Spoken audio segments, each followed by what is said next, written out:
아무도 몰라 우리 사이. After 4 years since their 2017 comeback, OT8 Girls' Generation reunited on television, which was honestly really wholesome and win for girl group stans like myself. It gives me hope that many other groups who unfortunately cannot be together will be able to do so in the future. I personally am hoping for a Girls' Day or EXID reunion the most, to be honest. So yeah, that brings me to today's topic, which is all about disbanded K-pop groups that haven't disbanded, aka K-pop groups that are inactive with no hope of coming back. Now, the question some of you might be wondering, why are these K-pop groups inactive if they haven't officially disbanded?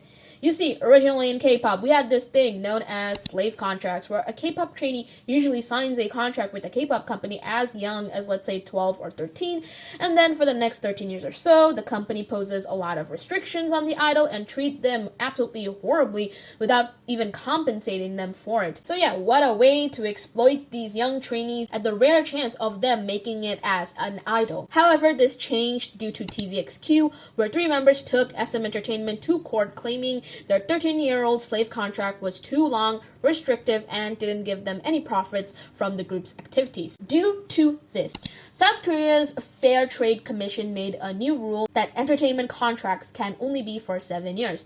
This is why when it comes to K-pop groups that debuted, let's say after 2010, they will only be under the company for 7 years. And once the 7 years are up, the K-pop idol can stay with the company or depart with it. Not every idol under a group will stay with the company due to wanting to move to a better management label, while some choose to stay because they believe that the label is the best fit for them. In 2017, the FTC made things a little bit better, where they made sure that there weren't any financial penalties for trainees to break the contract, while also adding clauses that don't let companies pressure their financial idol to re-sign with them. For example, GOT7's contracts were up this year in 2021 because they debuted in 2014, and so all the members didn't re-sign with JYP Entertainment and found other labels to sign with. Groups usually don't re-sign due to obvious reasons such as mistreatment from the company or even due to other reasons that we, the public, might not be aware of. 사실 좋아하실 줄 알고 저거 들고 갔는데 데모 보냈을 때는 거의 듣지도 않고 그냥 처음 딱 시작하자마자 야 이거 별로다 그냥 버려라.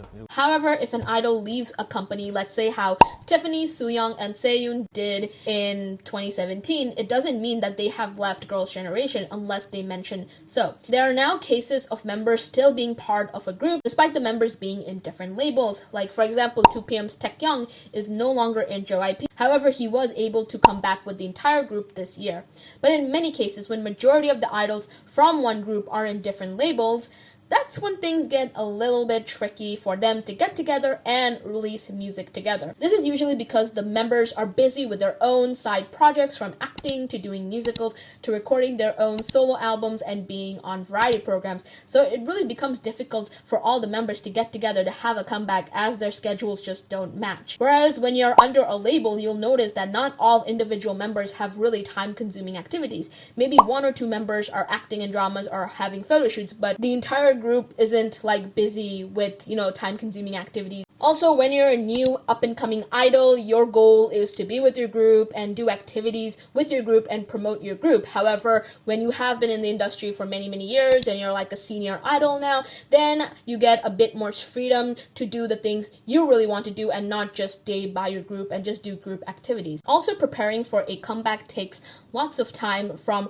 recording the album to shooting for the album jacket to shooting the music video to practicing the choreography for months in advance, and of course after that you'll promote the song and album for a minimum of 2 weeks. So yeah, K-pop comebacks aren't easy for senior groups unlike it is for junior groups. This is usually the reason why girl groups are inactive after the 7 years are up, and if they do all re-sign, then it'll be easier for the group to make a comeback, like let's say how A-Pink did around 2018. There are also many female idols that get married and have kids. Not saying that K-pop idols who are married and have kids cannot be singers or idols, but a lot of the times they just don't continue being an idol. However, for boy groups, other than the contracts being up, there is of course the unavoidable military enlistment.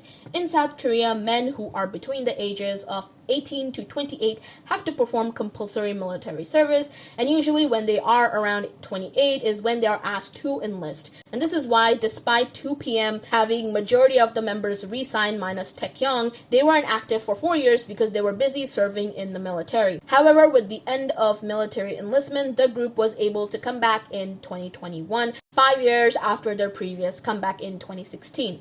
Amongst all the K-pop groups in existence, there is actually only 5 groups right now that decided to re-sign with the same label without losing any of their members, and those groups are BTS, 17, New East, SHINee, and SF9, with SF9 being my ultimate group. So of course that makes me happy regardless of how much I hate FNC Entertainment. That is not that video, so let's move on. Now that we know why K-pop groups become inactive, especially after contracts expire, let's talk about the frustrating things related to it, especially for the fans. There are many cases where even if the group is inactive for 3+ years and it's pretty obvious that the group isn't gonna come back anytime soon, and honestly, if I ulted a group like that, then I would personally want the group to disband, then give me false hope that they are ever returning.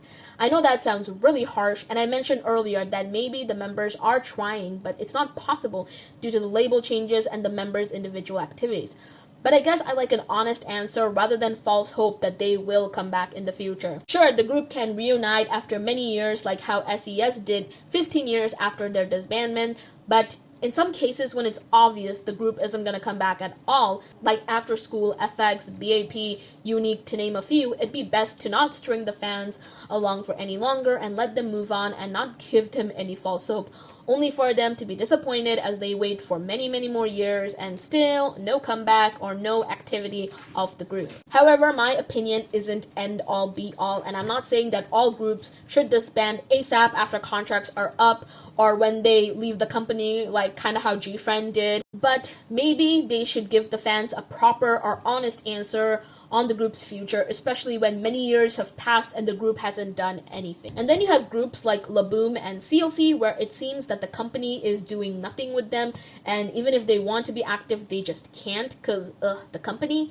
So it's just a really sticky situation because I don't want these wonderful groups to disband because I love their discography so freaking much. However, if they did do that, then the girls can move on, then stay with such a company. You also have Sonamu, where TS did them very dirty, and now with the company shutting down, there is no clear-cut answer on the group's future as well. Reason why it'd be best if they also disband, because it'd be hard for the girls to find other agencies to re-debut, especially since Sonamu is considered like a Nugu group. And then you have AOA, who had a huge blow to their career due to the whole bullying scandal, and now 3 members are locked up in FNC's basement with no chance of a group comeback ever. So again, as harsh as it sounds, disbandment sounds like the best option for them. It can be a good thing for these idols to move on with their lives and to also let the fans move on when it's highly unlikely that the group will come back. Sure, the group can reunite every few or so years and keep the group name alive and not officially disband. A lot of people have this belief or assumption that senior groups cannot compete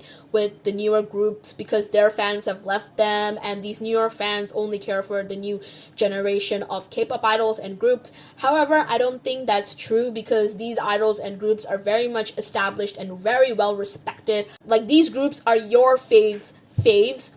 And also, I don't think that K-pop should be made just for it to be popular. I don't think groups like Shinhwa, Brown Eyed Girls, Tiara should be making music just so that they can reach the level of success they had back in the day. I feel like these groups are making music because they're genuinely passionate about it and they care about their fans and not because they want to be popular or successful. I mean, success is great and all, but these idols, I feel like they mainly care about the music and the fans, and that is honestly incredible. However, if it's an FX or After School case where there is 0 chance of a comeback or a reunion, it's best to just disband. It's also best to disband when the company doesn't want anything to do with the group anymore, like Krystal or Gugudan, and basically let the idols be free from their heinous labels. Also, I understand for many idols, they don't want to officially disband because they can't come back.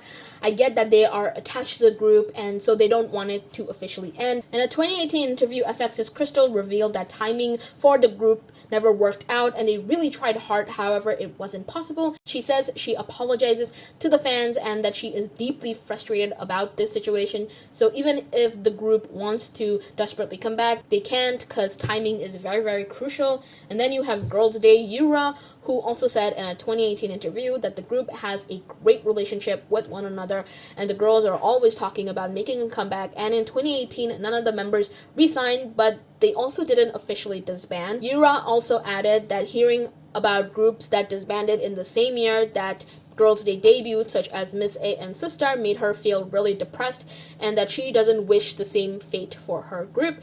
In 2020, Girls' Day did reunite for their 10th anniversary, meaning they still care a lot about each other and the Girls' Day name, but sadly can't release something together because, again, schedules and individual member activities and all of that, timing related issues. In groups where members don't want to use the D word, I feel like it'd be better to give the fans a clear-cut answer that they won't be active for a few years and that when the members are actually preparing for a comeback, then they can let the fans know so that both parties aren't left disappointed at the end of the day. Also, I asked about this in my community tab and this is what some of you had to say. Okay, Hannah G said, I think 9 times out of 10, it's better just to disband instead of riding out on hiatus, giving fans false hope. I strongly doubt Sonamu, Laboum, or FX will ever return, and no announcement from company keeps the fans and members from getting closure. With legacy groups like SNSD, I can see a better reason why not to disband. It leaves the door open and allows members to do what they want. It keeps groups who are that big and that iconic from ever truly dying. I fully expect them to keep doing things together once in a blue moon, and I expect the big groups promoting now, like Blackpink, BTS, and Twice, to go down the SNSD route instead of the Sistar or 21 routes. Yeah, I really agree with this one. I feel like these are the exact same points I highlighted in my video, so yeah, hard agree. Then you had Ricey Cake Point MP4 who said, as an FX fan who became a fan at a time when there was no talk of them going on an indefinite hiatus, 2016 basically, I feel like I am desensitized to this. The fans accept the disbandment before the artist does. This is so true. This is so true. Fans do accept the disbandment before the artist or the company does.